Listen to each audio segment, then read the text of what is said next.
Welcome to the Stop Faking Fine podcast, a show that will empower you to finally show up for yourself. It's time to stop faking fine. Oh my goodness, Pastor Tim Thorne, thank you for being here and welcome to the Stop Faking Fine podcast. Oh, thank you so much. It's a pleasure to be here. It's an honor. Thank you so much. Oh my gosh, I am so excited to dive into the conversation around what do I do when something bad happens. Like you have such a powerful story and you share such powerful tactics, tips, tools around grief. Let's dive on in. What do I do when something bad happens? What do you say? Yeah, well, that's a great question. First and foremost, I think grief is something that comes for all of us, and Jesus even warned us in John 16:33 that, in this world, you will have trouble. Yeah. And so it's something we can't avoid. It's not something anybody wants, but it is part of life. And grief is something that you never ask for, but life has its way of handing it to us anyway. But even in grief, we still have choices. You can choose to face the grief, or you can choose to ignore it. But grief always has a way of popping up one way or another. And so I guess everyone's journey is unique. I don't think there's any formula. There's no blueprint to it. That's unfortunate, right? It's very unfortunate that there is not. I wish there was. It would be great. I spent years looking for the blueprint. You don't have that for me today?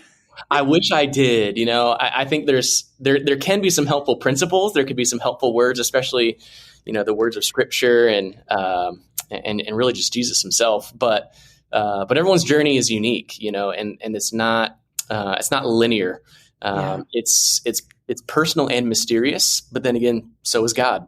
And so I think there's a very personal nature to this. And there's also some mystery to it where I wish it was linear and I wish we could just follow a structure and a plan, because I'm that kind of guy. But grief is probably the opposite of that. It just bounces around and morphs and evolves and changes. And you and me both. I want a linear plan. I like an equation. I'm an engineer. I like a formula. I like to know what I need to do, X, Y, Z. And my grief journey has been so different than yours. But can you share a little bit more about your personal story and just the impact that grief has had on your family?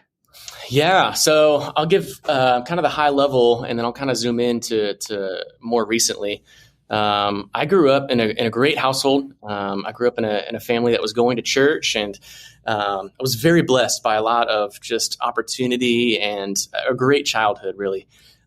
Very few things that were difficult for me to navigate. And so I'm super grateful for my parents for that, for giving me that. And so as I got older, of course, everybody kind of makes that transition to independence and kind of discovering yourself, learning life, really.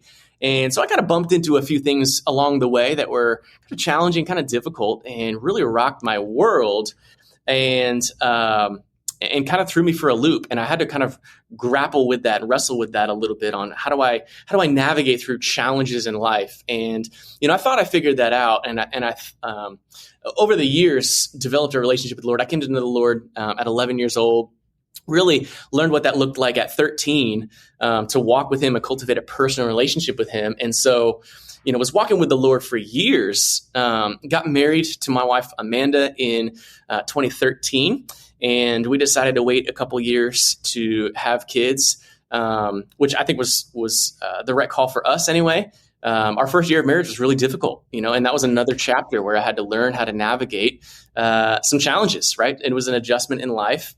And so all of this is kind of leading and building, and every challenge that I start facing kind of gets harder and harder. And I know now, looking back, that, the whole time the Lord was preparing me for what was to come. And so my wife and I, we had our first daughter in 2017, March 14th, 2017, Gabriella Brooke. And she was just this amazing gift from the Lord, just an incredible person. And we would go on to have two more kids as well, Lucy and Isabella. Mm-hmm. And so, as parents of three, it was chaos. Yeah. I have three boys. You have three Yes, girls. I have three boys. It's chaos, but it's fun all the same. That's right. It's a wonderful chaos. And so we were just kind of holding on for dear life a little bit. And in May of 2021, Gabriella it was before May. She started to show just some concerning symptoms, I guess you could call it. She started to get a little tired and fatigued, and she's kind of losing her appetite. Personality changed a little bit. And so we started to kind of pay attention a little bit more of that. And a couple months go by, and we got her seen by a couple doctors and whatnot. And it kind of led us to a cardiology appointment that just was a bomb that went off in our life when the cardiologist team came back into the room to tell us that Gabriella had been diagnosed with dilated cardiomyopathy, which is a version of heart failure. And at age 4. At age 4. And so that kind of took us back. It was not something that we were expecting. And I don't think it really sunk in at first, right? And so shock. Yeah. That was kind of the initial response. And it was kind of like this bewilderment, like, I don't know how to make sense of this. And so we had to make some decisions right then and there to admit her to the hospital, which was like right across the street. But because of the logistics of everything, she had to ride an ambulance across the street to the hospital, even though there was a walkway just to go across. But so mom rode with her to the hospital across the street. I just walked across the breezeway, met him there, and we got settled into the ER room, and they started this process of medication and check-ins and running tests and all this stuff. And it slowly started to get heavier and heavier, and we started to see how serious this was. Mm-hmm. And the cardiology team at UVA was just incredible. Super grateful, so grateful for the whole team, not just the cardiology team, but the whole team at UVA was just marvelous, world-class team that we're just so thankful for. And so it started a journey for us of how do we get through this, right? So we kind of went into survival mode, and because it was 2021, there was a lot of additional protocols in the hospital world, and so Amanda and I couldn't be there at the same time for more than 4 hours, and we couldn't stay the night together, and so we kind of had to take shifts and rotate, between hospital and home, and so we kind of started this, we didn't know what this was going to look like. I had no idea what the road was going to be like ahead. And so we just kind of did what we could to get by, and we came together. Right. It was really cool to see how Amanda and I came together in our marriage as a team through that season. She was just incredible. And so I'll keep it moving. There was a couple scares that we had in the hospital. There was all kinds of codes that she was throwing and everything, but we started a medication process, and so she came home after about 2 weeks, and she came home on those medications, and there was 3 medications, a plan for 3 medications, and so she started the first 2 in the hospital and came home on those, and so we were like, okay, maybe we got through this unscathed, and she was home for another 2 weeks before she started that 3rd med. And when she started the 3rd medication, her body just wouldn't tolerate it. Yeah. And so we came right back into the hospital, and put her on the transplant list. We put her on the heart transplant list. The doctors basically said, this is our only option. And so we did. And, unfortunately, shortly after we put her on the transplant list, God called her home early, and it took us by surprise. It wasn't at all what we expected, but it was 37 days from diagnosis to death. And so we went home from the hospital without our oldest daughter. And that was probably the hardest thing I ever had to do in my life was a walk. 100%. 100%. The hardest thing. Like I want to bawl my eyes out right now, because 37 days is just about the exact time frame that we found out that my husband had cancer to the moment that he died, and I walked out of that hospital alone. And I am so sorry for your loss. And what I want to dive into is your outlook on all of this, because I walked out of that hospital and I don't know what the 10 stages of grief are or the 7 stages of grief are or what. And I mean, I do know, but it's shock, right? Instantly. For years, I felt like I was on candid camera. Like, are you popping up from behind the sofa? Like, when are you going to be here? What's happening? And like, to disbelief, to anger, and being frustrated in that. So when you walked out of the hospital and you say, God called her home, how did that feel for you in that moment? And how do you share for those listening that are hurting at this time? Because carrying the weight of grief is the hardest thing that any of us do. Yeah, absolutely.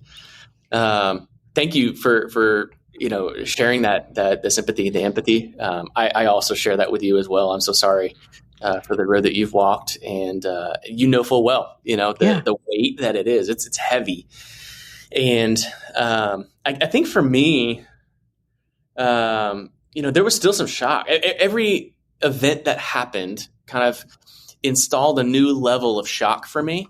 Mm-hmm. And it led into just this season of confusion. I was confused. That's probably the best word for it. If for those listening, like anybody who's walked with grief, there's really no words at first. It doesn't have words. But the best thing that I can give for what I was feeling was just confusion, because the God that I thought I knew didn't act the way that I thought he should. Like, I was praying for a miracle. Heck yeah. It didn't get answered the way that I wanted it to get answered. And so I was just really confused. Like, Lord, how are you getting glory in this? How is this one of those times where you're working all things together for good for those who love you? Like, I love you. You know that. And so why is this the outcome here? And I felt very much that exact same thing. And confusion is a great way to put it. Because when the God you thought you knew didn't act the way you thought he should, it leaves you confused. Yeah, absolutely. And so I didn't know how to make sense of it. I didn't know how to make sense of life. I went into crisis mode, right? That's probably another hot button word, just crisis. And and that took effect on a lot of levels, right? There's a physical and emotional crisis that I'm in now, but it's also a spiritual crisis, right? Because now I have to reconcile my relationship with the Lord. And so for me, I had to learn something new, and it really kind of forced me into kind of some introspection a little bit, but it wasn't neat. It wasn't clean. It was messy. I wish I could say I just clung to the Lord and held on to my faith unshakably, but that wasn't the case for me. I had to really wrestle a little bit, and I was fighting with the Lord, and so what he brought me to was several different passages of scripture, but really just this concept of lament and learning how to lament. That's something I didn't have to do before in my life. I never knew how to do that. Nobody ever taught me. And it was like, I never had to, because my life was great. It was easy up to that point. There was a couple of challenges here and there, but God, not to this level, not to the depth of this crisis and the weight of this grief. It was just unbearable. It was just this state of despair that I was in, where I just didn't know how to find hope again. Yeah. And so I had to learn how to relate to the Lord in a new way. It changed my relationship with the Lord. And because, there's part of you that wants to blame God. How could you let this happen? And, what are you doing? You could have prevented, you could have stepped in, you could have interceded. And I think about Mary, who came to Jesus with Lazarus and was like, Lord, if you had only gotten here sooner, we could have avoided all this. Right. But Jesus had something bigger planned. He knew something more than Mary knew. He had an eternal perspective. And so God really challenged that in me, to have an eternal perspective and not a limited perspective to the limited number of days that we had with Gabby. I wish it was so much longer, but God kind of forced me in a way to kind of zoom out a little bit and see life, including like my life, just from an eternal perspective. But it was a struggle, and I couldn't just flip that switch. And so that was just a really long journey for me, that I had to really learn what is lament and how do I speak it? How do I relate to God this way now? Yeah, you have shared that before, and I don't recall exactly what it was, but learning to grow with your lament, like being friends, literally being friends with your grief Mm. and learning this power of lament. And it took me years to get to a place. I was angry, and in the same way, like, God, I've prayed. We've had all of the deacons of the church here. We've anointed you with oil. I've prayed. We've done all of the things, like all of the things, that I felt that we should do. And I felt walking out of that hospital alone, unheard. Mm. And I was like, how can your best for our lives be me raising 3 boys that were 6, 8, and 10 at the time by myself, and learning to work through the shock, the sadness, the anger. You shared that anger is a protector of pain. And I was like, oh, that's a mic drop moment, because it's easier to be angry than it is to really dive deep into that pain. So for the person that's listening, and how can you share to work through that lament and really be friends with your grief? Because you want to hate on your grief. Yeah. Yeah. I was surprised by my anger. I haven't been an angry person. I'm not an angry person in life. And so when I found my heart just growing in this unrelenting anger, I didn't know how to make sense of that. And it was, that's one of the many emotions that came flooding. And it comes from this place of like, it doesn't make any sense, Yeah. Like you said, like there's this army of people that have been praying, and yet this is the road that we're walking now. And so it's difficult to reconcile because the pain just sinks in, and it's hard to know what to do with that pain. I'm so crushed and hurt and devastated.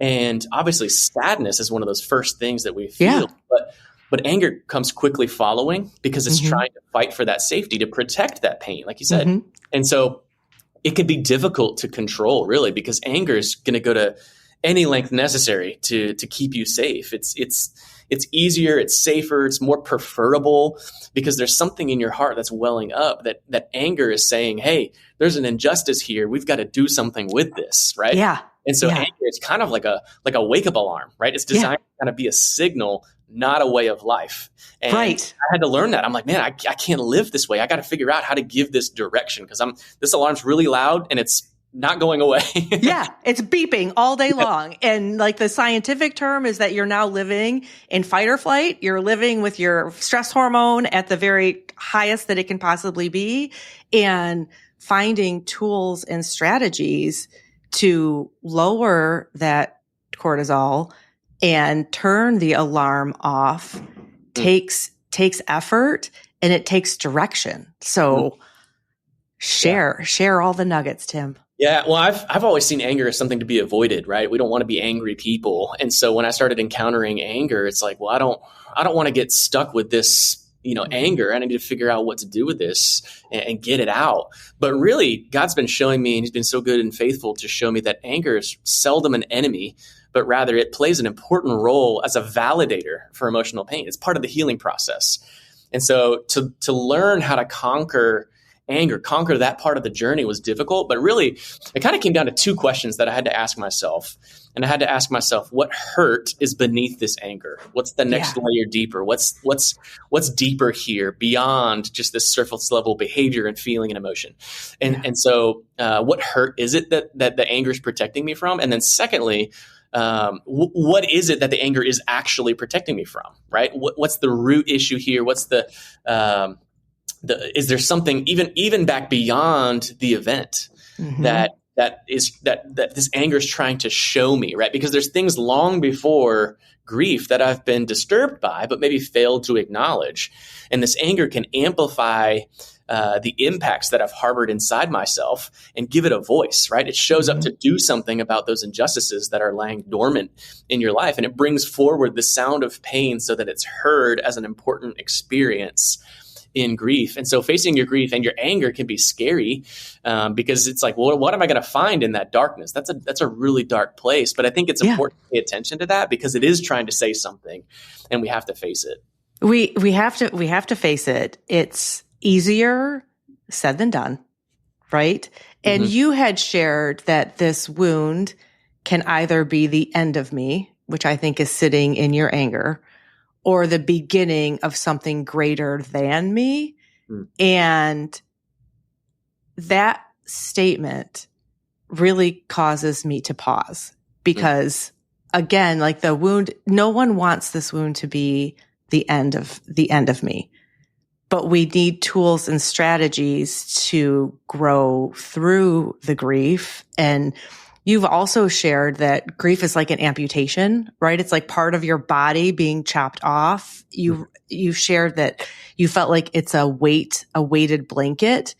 And I envision like heavy snow on tree branches, like ready to crack. And I lived for years in this place where I was the thin little branch with hundreds of, pounds of snow sitting on it. And I would snap. My anger would make me holler at a kid or do something that I knew that I was better than doing and knew that I wanted to be better.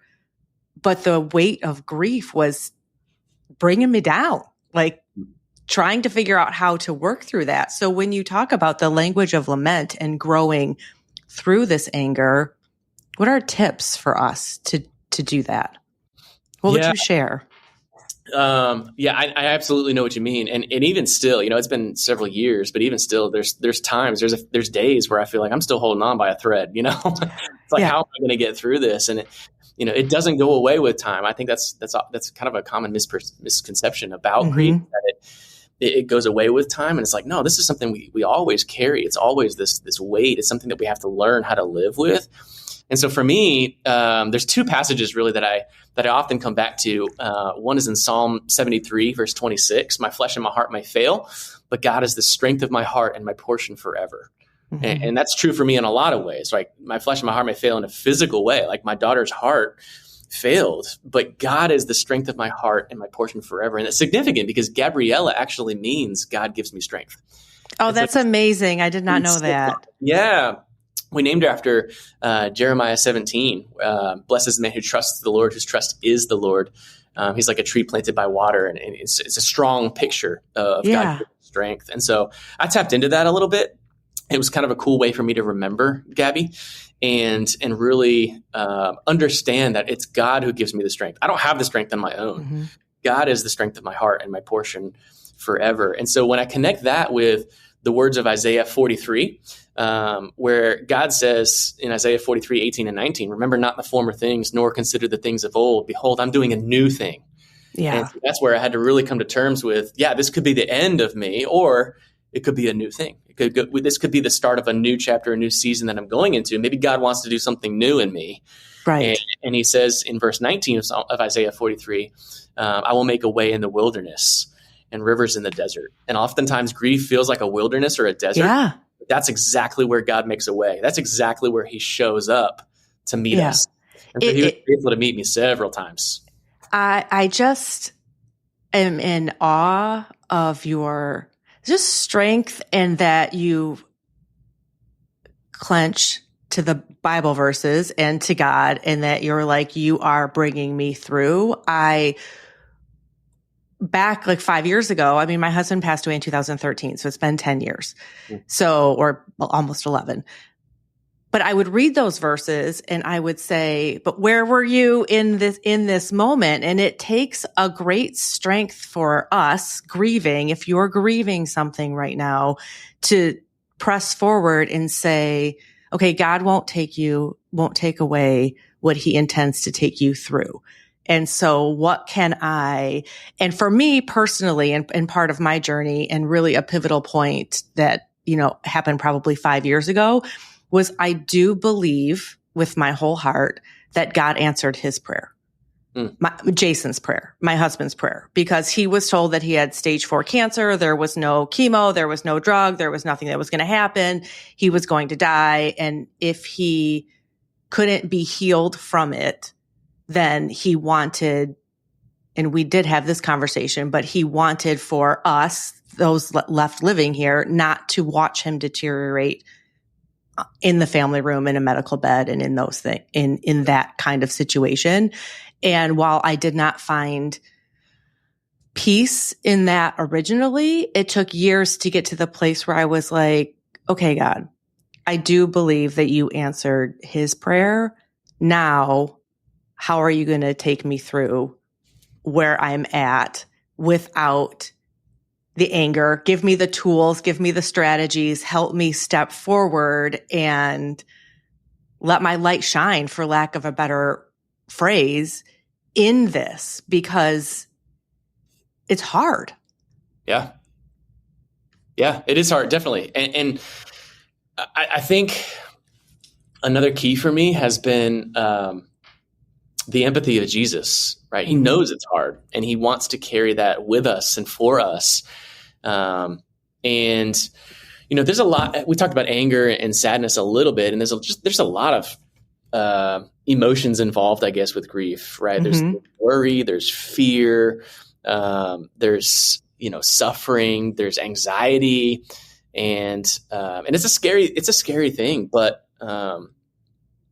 I think the place of fear is where Jesus draws near, and that's where he meets us, because we have a great high priest, who meets us there. He's able to sympathize with our weaknesses.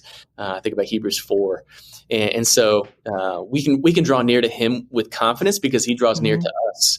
And we have the grace to help in time of need. I mentioned Lazarus earlier, and I think about it often because it's this beautiful, beautiful picture of the empathy of Jesus, how Jesus meets us there and he sympathizes with us, right? And so even before the cross, even before he gave his life for us in John 11, Lazarus is sick. I mentioned that before.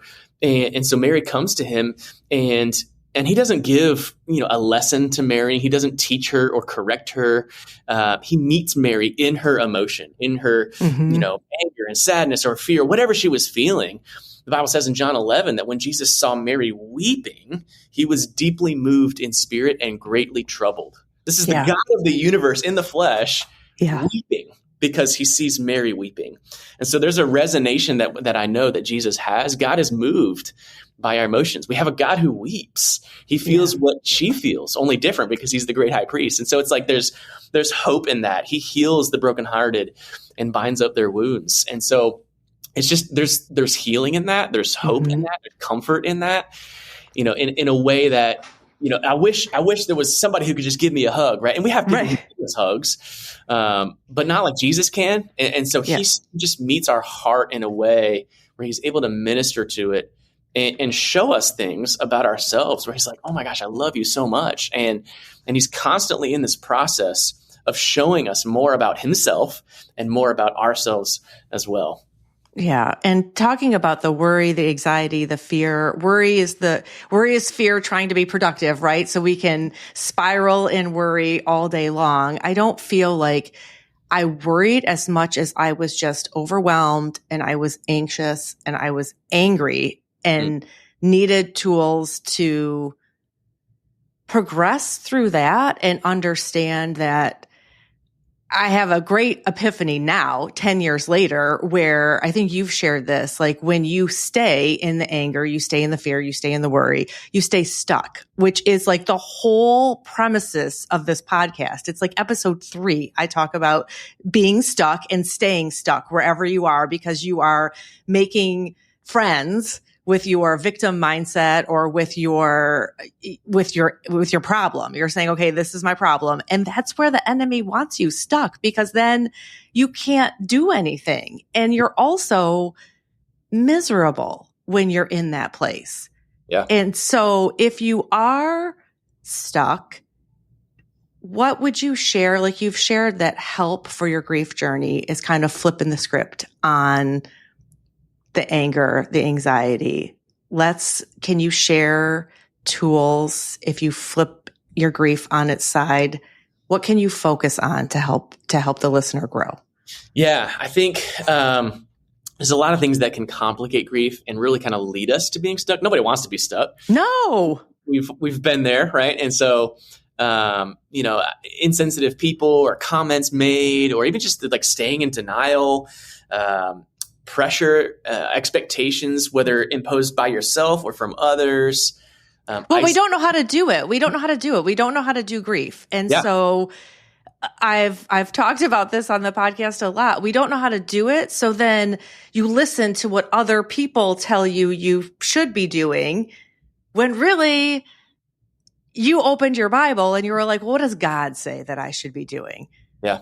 I got stuck in the spiral of what, oh, you think I should do this? You think I should do that? What should I be doing? And now I am miserable and I'm stuck. Yeah. So flipping the script, how do we do that?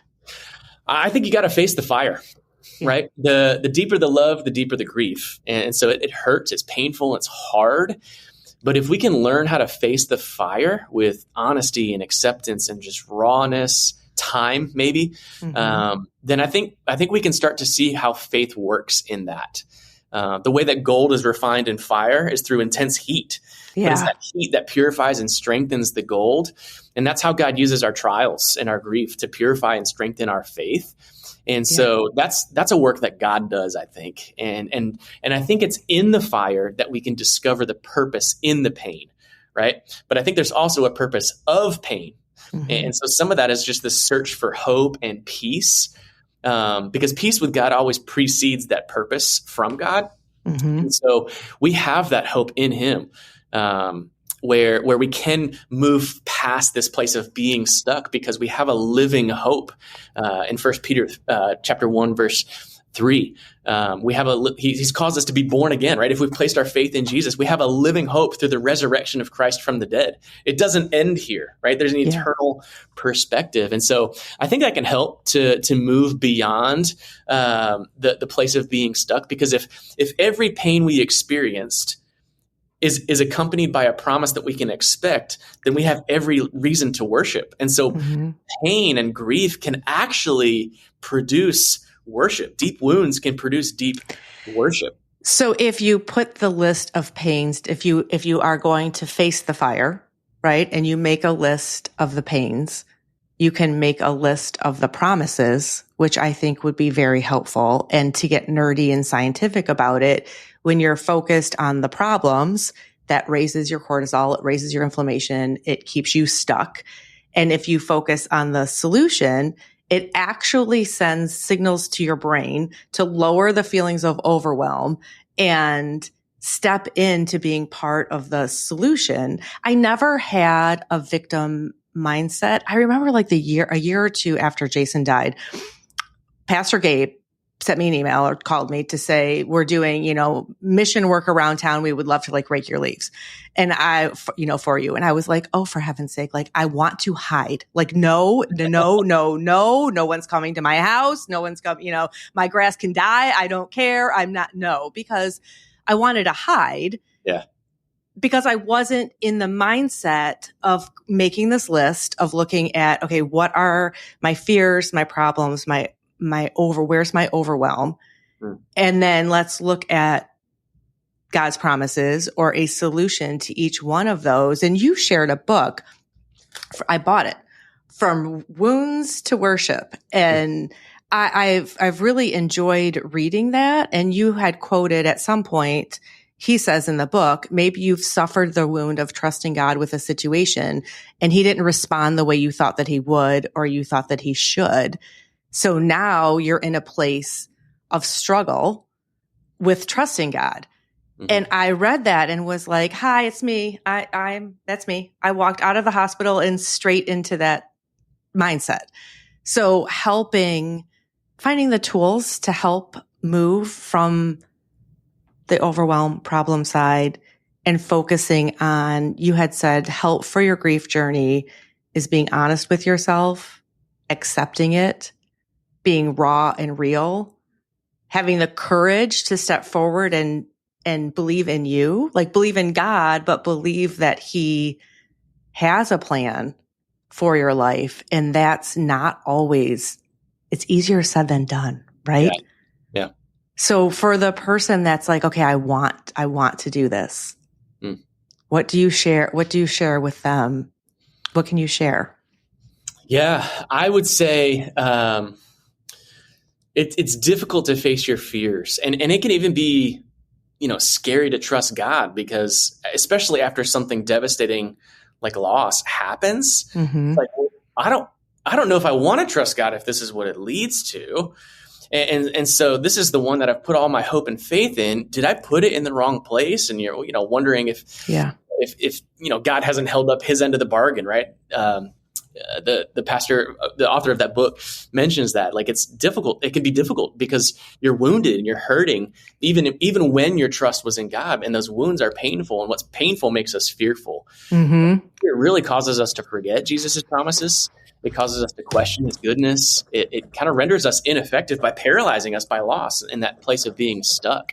And so that's where I think really just facing your fears and allowing Jesus to speak into that, to transform a place of fear into a place of faith with his presence and his proclamation, like his promises can go forth. And that's why I think it's so important to cling to scripture. You mentioned earlier, like, with my journey, I've had to, because it's almost like I've got nothing else to cling to. And so I have to be coming back and falling on his word and resting in his promises and trusting that he is good, that he is who he says he is, even though it doesn't make sense. And even though if I can't see it, it has to transcend my understanding. The peace that I have has to go beyond the circumstances that I've seen here in this earth, because I know trouble comes for us. And I know we live in a broken world filled with tragedy and loss and death and heartache.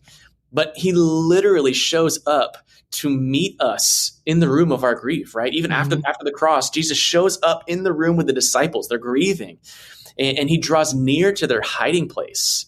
That's what he does. He brings comfort and peace and love and healing. And so I think very simply, it's just the answer is Jesus, right? Just to give the cliche Christian church answer, it is Jesus. Everything. It is. But we also need tools and how-tos. Like, I know that for me, I also was raised in the church and we all have struggles, but this is like, I feel like I went from like having first grade struggles and kindergarten struggles to having like doctorate struggles, where it's like there was no gray in between. It was, little bumps in the road to literally, your husband has died, you have 3 children, go figure it out. And when you say, I'm anxious, I'm this, I'm that, and I was overwhelmed. I was like, I'm overwhelmed. And there were a number of people 5, 6, 7 years ago that were like, Dana, give it to God. And I was like, that is not helpful if you're not going to share with me how. Like, how do it's a learning process. It's a journey. And I think what you teach about lamenting, and you're going to lament, which means to be angry with God, but cry out and, put value on that, pray about it. But it is okay to be angry, but grow with that anger, rather than I felt like I needed to hide that anger because I wasn't churchy enough. I wasn't doing it right because I was still frazzled because of my life. So for those of us that needed tactical steps. So I really liked the writing it down, because I think that that's one action step that you can do. Write it down. And in order to write those things down, this is also really hard. You have to be honest with yourself. Yeah. Right? This podcast is called Stop Faking Fine, because 8 years ago, Tim, if you were like, Dana, how are you? I was like, I'm great. I'm fine. Bye. Yeah. Do not talk to me. I am not going to engage you in conversation. I am not opening the door for you to think that I want to hang out. I'm fine, Tim. Thanks so much. Goodbye. Yeah. Like, no. So like getting honest with yourself, can you help? What would you say about like being honest with your feelings? Oh gosh. I definitely haven't walked this road perfectly. Well, that's what we're here for, right? The raw, the real, and the ugly. Like, we have to be real. Yeah, I'll be real. I'm not fine. Yeah. I think coming to grips with the fact and reality that God wants to take me through this was difficult, and it still is, because I so badly want him to take it away. God, would you just take this away from me? Would you just change the story somehow? But the reality is I'm carrying this with me for the rest of my life. And grief, when it's trusted, can do some of its best work. And, to walk through your own grief can really set you free. And so the collision of truths that with grief itself can liberate you from the bondages that we live in sometimes. And so for me, I had to, like you said, there's a lot of people that ask, hey, how are you doing really? And it's easy to give that quick answer of well, I'm fine. Right. But then when they ask again, how are you doing really? It's well, let me do some evaluation now. If you really want to know, I'm crushed, I'm devastated, I'm hurt, I'm sad, I'm angry, whatever it is.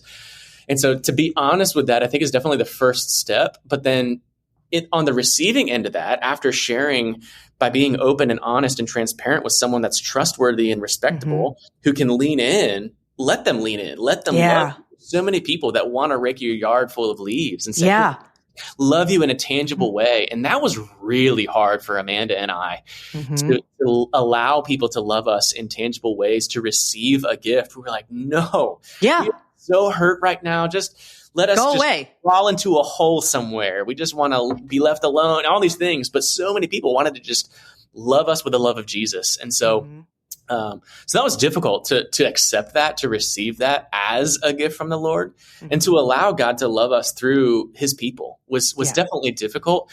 But then I also needed help. I knew that it wasn't enough to just, to pray it away, right? It doesn't work that way. It's a journey, like you said. And so I had to really kind of start talking with a lot of people. I've been in counseling for 7 years. I started counseling 7 years ago, just as this journey of just refining my tools a little bit. Yeah. A lot of it really helped to walk this road, and it's continued, through it and even beyond. And so our grief journey got a little more complicated. And, part of how non-linear it's been is that, several months after our oldest passed, our second got diagnosed with the same exact heart failure. Yeah. And so we were really? What? Really, God? Right? Here we are back again. And so it was all right, back in the hospital. And we I just got the chills thinking about that. 6 months into your grief journey, or not even, you're right back at that same place. Yeah. So the grief that I had started kind of had to get put to the side, put on hold, because I didn't want to put it on the side. I knew putting it to the side is not going to get me through this next season. So I had to carry my grief with me somehow for my oldest daughter, while also walking this journey with my second. And it's how am I going to get our family through this? Right. And so again, it's back into survival mode, but I didn't want to ignore what was happening, but it got complicated, even more complicated, got more complex. And so, it was limited a little bit because it had to get chopped up. I had to focus on, getting Lucy. You had to focus on Lucy. Yeah. I had to focus on getting Lucy to whatever outcome I didn't know what the outcome was going to be. And so I was bracing for the worst, but hoping for the best. And, Lucy had a different outcome. Obviously she, after 5 months in the of living in the hospital on the heart transplant wait list, God provided in his sovereignty a heart for her, a perfect match.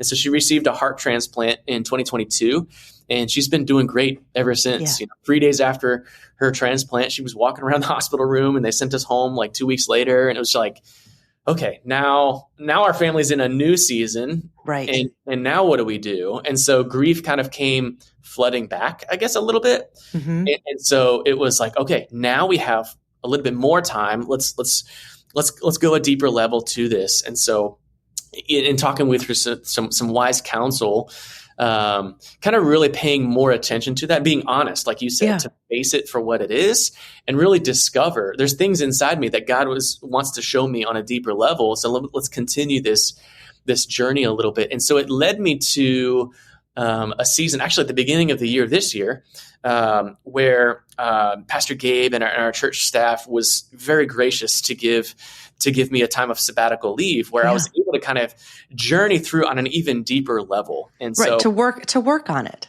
Yeah, to work on it. And so part of what I spent my sabbatical on was really kind of diving in for everything it's worth. I want to unpack all of this here. And so I took a week and I traveled out of town and I went to kind of a week-long intensive where it's just all day, every day counseling for several days in a row. And so we unpacked everything. And it was just such a refreshing way of learning more of my emotions, to sit with my emotions and wise counsel, and really kind of something that he shared with me is just really understanding the disposition of our hearts, really. Mm-hmm. And so, I'm not a psychologist. And so there's a lot of, medical terms that I don't fully understand, but I'm fascinated by.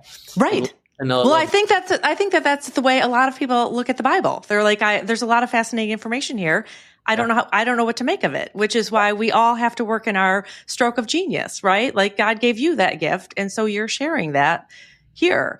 I know that when you talk about finding wise counsel, like that was something that I really was looking for and didn't find. I probably didn't look hard enough, but I didn't find what I was looking for. And when someone says, "No, Tim, how are you really?" Like I felt like in those moments, there were so many people and they were the wrong people that I would start to say something. And before I knew it, they were bawling their eyes out. And I was like, now I'm counseling you. Like, this is absolutely not helpful. Like, you just asked me how I was. I'm actually going to tell you how I am. And now in their defense, they're seeing themselves in your story. And they're like, oh my gosh, I don't know how you do it. You are so strong. And it's like, I'm not strong. I'm brave, maybe, because I knew that I could do it. And I knew that God did have a plan. And ultimately, even if I put that part of my grief journey on hold for a hot minute while I learned more, leaned back in, I guess I would say it that way, that God does have a plan and finding that plan. So if you are seeking wise counsel, here's my question. How would you have coached me 5 years ago if I was like, Tim, I can't find the wise counsel that I'm looking for? Where do you go for that? Do you just email the church like, hi, looking for a friend? Like, how would I do that if I was looking for the wise counsel, right? Because we all need that. We need a community of people that know us deeply, love us, and help us step into being that best version of ourselves. Yeah, gosh, that is such a great question. We all need wise counsel, don't we? We're all in this together. I think having someone who shares the same perspective and worldview of just a Christ-centered, a gospel-centered perspective on life is key. And those people can be found anywhere, really. And so I think, I think God gives us gifts by placing people in our lives that are already there. You just need to see them. Right. Yeah. To open up our eyes to really, and prayerfully just ask the Lord, would you lead me to somebody who can really help me through this and help me with this? I think a gospel-centered community is key, to be a part of a group of people who can walk with you and know you on a deep level beyond just the surface level first name, last name, to really know the motivators of your heart, the affections that you have, the unmet expectations, the hopes, dreams, desires, wishes, all of those things, to have somebody who knows and can really see when something's off, so that they can say, hey, I noticed, you don't seem yourself today, and just kind of inviting that in. But that requires a lot of vulnerability and trust. That's kind of scary sometimes. It requires us to be out of our comfort zone in order to even be known or seen. And so if you're listening and you are resonating with this, we're just encouraging you to see yourself so that other people can see you. I have one other thing that I will end this with, but there's one Bible verse. You named 90 and I have one. But But it's one that you have mentioned multiple times, and it's Philippians 4:8 that says, think about what you think about. And I think for me, in my anxious moments, in my angry moments, in my grief journey, even in the moments now, my boys are graduating college and we talk about grief not being linear. All of these monumental moments make my mom heart cry because they're missing. You know what I mean? There's for each and every one of us on a grief journey, there are triggers, there are moments that you're like, just sad that that person is not here. Mm-hmm. And so for me to think about that, to say, okay, well, Dana, you have to think about what you're thinking about. And yes, be sad and give yourself the allowance to be in that moment. And then I try to bring my boys into that moment to just make it obvious. Like, think about what I'm thinking about. If I'm thinking about it, they're probably thinking about it. And if they're probably thinking about it, they're teenage humans. They're not going to talk about it. So like, let me talk about it and, bring them into that moment and try to grow together as a family through that grief, teaching them how to lament. That's a whole nother, we could podcast a whole nother one about that, because I'm sure that teenagers need tools as well. But this has been amazing. Thank you so much for sharing your heart, for sharing your story, and for using it to help me, help others grow in their grief journey. Is there anything else that you would share as a parting comment on grief? Oh, gosh. Yeah, I think, you said a lot that just really kind of reminded me a lot of what God has been doing for me. Like even this morning, I had an event at our girls' preschool. It was Donuts with Dad. And so I got to have donuts with my two youngest. And as I was on my way there, I just, grief came flooding again, came hitting. And I'm just reminded by, I think it's the words of Charles Spurgeon, who said, there's something about learning to embrace these waves when they come. Yes, they're painful, but they can also be a gift as a reminder of love. And really, I think that's what I keep coming back to as I rest on Philippians 4:8 and just think about all of those things, and even just taking every thought captive. I've had to learn how to really capture every thought that I've had and almost analyze, like, is this a godly thought, or is this, am I believing lies here? Mm-hmm. And just connecting that with God's love is so key to giving direction to grief. We're really learning more about ourselves and learning more about God as a result of walking with Him. It's so key. And like I said before, walking with community is a huge piece of that. Cultivating a personal relationship with Jesus is huge. And just letting other people love on you with the love of Jesus is so huge. And wounds really can lead to worship. I know that. For me, it's been this process of learning, moving from learning to lament to learning from lament and living with lament. So to rest in, man, my heart is always going to drift into some of these things. And so if I can center my heart on Christ and really, like you said, Philippians 4:8, to think about what I'm thinking about, to cling to what is good, then there really is hope for the future. We have a living hope. And so to rest in that, even through the testing, no matter what life holds ahead, I might have more grief ahead. Yeah. And no matter what I'm facing, God can get me through this by speaking to my heart, by ministering to my heart, and just loving me where I'm at, in a way that gives me hope for a better future, an eternal hope. Mm-hmm. I love it. I love it. Thank you so much for being here. Thank you so much for sharing all of the things. Thank you for sharing your story and your heart and your time, and how I will link in the show notes this book and all of the fabulous places that we can find you, and come join us at the Point, right? Absolutely. We'd love to have you. Oh my gosh. Thanks, Tim. Thank you, Dana. I appreciate it.